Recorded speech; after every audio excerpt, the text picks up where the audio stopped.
All right, she's a mega-trade star right on top of the Hollywood heap. And now she is starring in a new movie called Bewitched. Please welcome the lovely Nicole Kidman.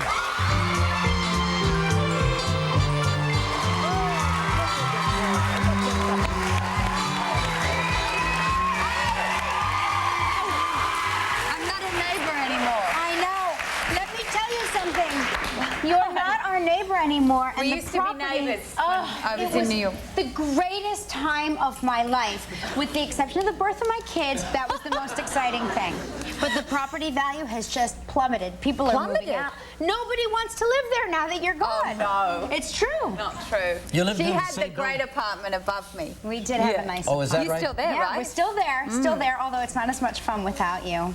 But the paparazzi did move out when you left. Oh, no. I had like this ego. I'm like, they must be here for me. Hi. I just wanted to tell you, I live in an apartment too. It's not much. It's just me and Howard Stern, but that's okay. Yeah, that's right. But did you move out of New York too, or? I sort of drift around, so... that schedule you've got. I went back to Australia and I spent time with my family. My sister's about to have her 4th child. Oh my goodness, how nice. Yeah. That's exciting. Yeah. Now, do you go, will you, are you the kind of aunt that you push your way into the delivery room? I'm usually on the phone because I'm away, but this one I'll be there for. That's exciting. Which she said is kind of great because when you have your 4th child, no one makes a big, you know, they're like all like, oh yeah. And so I will make a big song and dance about her. Oh, that's great. Exciting. Yeah. That's good. That's good stuff. Meanwhile, look at the cover of Vanity Fair. So Check it out, gorgeous. Nicole Kidman.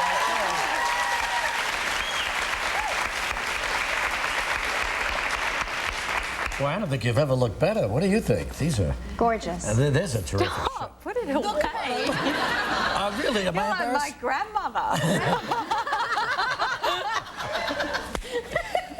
I would love to have arms Are you a little like bashful that. about seeing yourself? You feel a bit silly, yeah. No. You do. Like, you They're can't look at beautiful yourself. You have to stay humble. Oh, right. Put it away. Okay. Yeah, but you I must be never the- read the articles. You're the only actor I know who needs no airbrushing because you're flawless in person and flawless in pictures. So they don't even have to touch you up. You must be a No, they photographer. airbrush me. There's no way. There's no, there's no lines. There's not a blemish. It's all There perfect. is. No, there's nothing.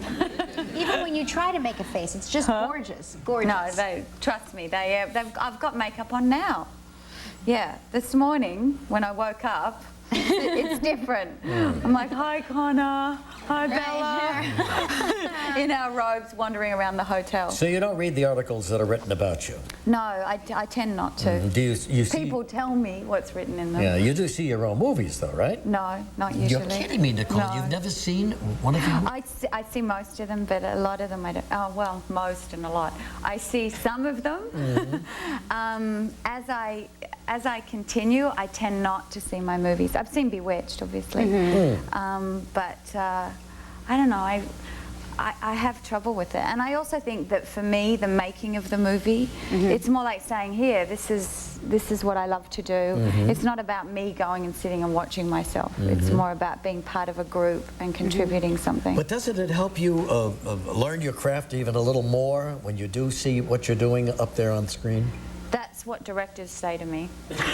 Yes, but at the same time, I think it can make you too aware of yourself. You know when someone compliments you for something, in the same way that it's not good to read your reviews, because if someone criticizes you, it's not good to have too much criticism, even though you do need constructive criticism, but at the same time you don't want, if you focus on all the compliments, you start to manifest those things. And suddenly it doesn't become authentic, you know? It's like you're trying to do something that people say they like, rather than actually just feeling it and doing it. Do your children, do your children watch your films? Do they know what you do for a living? Oh yeah. They do? Yeah, well they're pretty old now. Not old. But because yeah, your kids they're don't know very, what you do they're for a living? actually, they're And let's hope they very, never find out. they're supportive. They're very supportive. You know, they're coming to the premiere. Right, and that means walking the line with the paparazzi's there. But I'm not in any controversy, so I'm okay. No, that's good. That's good. But still, it is wearing and all that yelling and screaming. But Right. how do you handle that? Do you have a lot of patience with them? I know.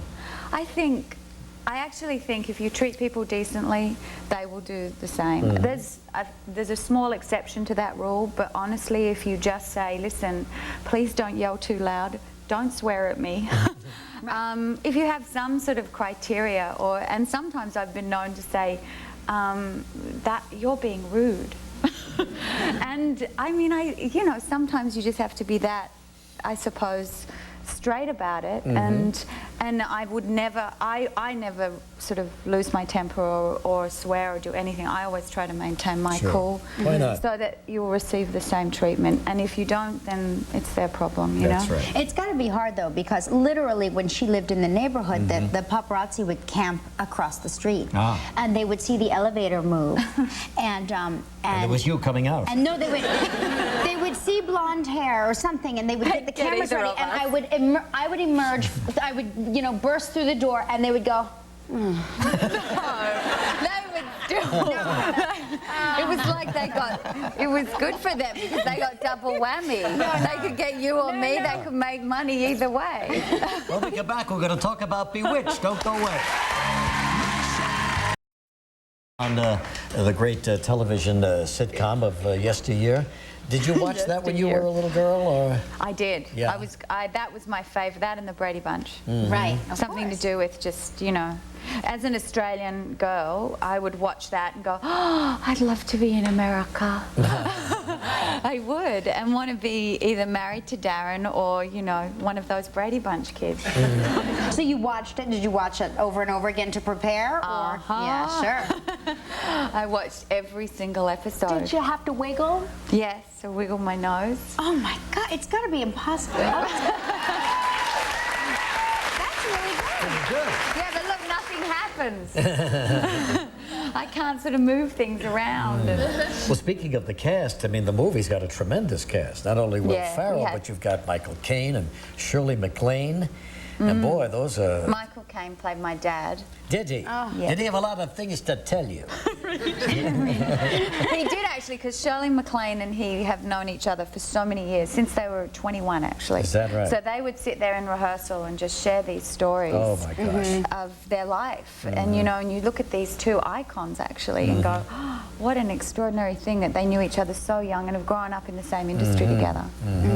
Well, now, how did you pick this script? I mean, I've noticed that you're in a thriller, you're in a comedy. I mean, you really spread it around. Yeah, you're smart. You're really smart, though. with No, your script. not smart. Just not smart. kind of, I go, I like that. And I literally just make it a kind of a spontaneous decision on things. So you know But right this away. came out of standing in a dinner party in the kitchen.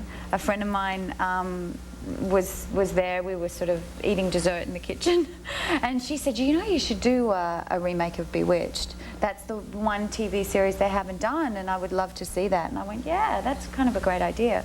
And I went in and met with the studio head and said, what's happening with Bewitched? And they went, you want to do it? Oh, wow. That's gotta be so great to get to that point in your career where you're like, I think I'll do Bewitched, and everyone goes, that's a great idea. Well, I walked out and I had that kind of reaction. I went, I can't believe this. I walked in and they actually kind of responded. Because so many years as an actor, You wait forever, don't you? you just For them wait. to make up their minds. There's always an excuse. She's too tall, she's this, she's that. And can then never suddenly be too something tall. happens.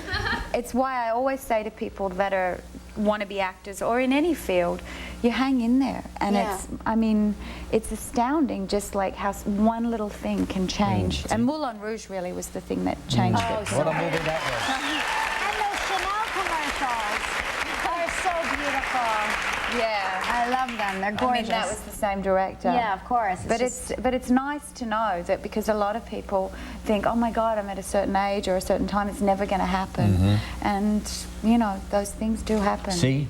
Don't give up. We'll be back with a clip from Bewitched in just a moment.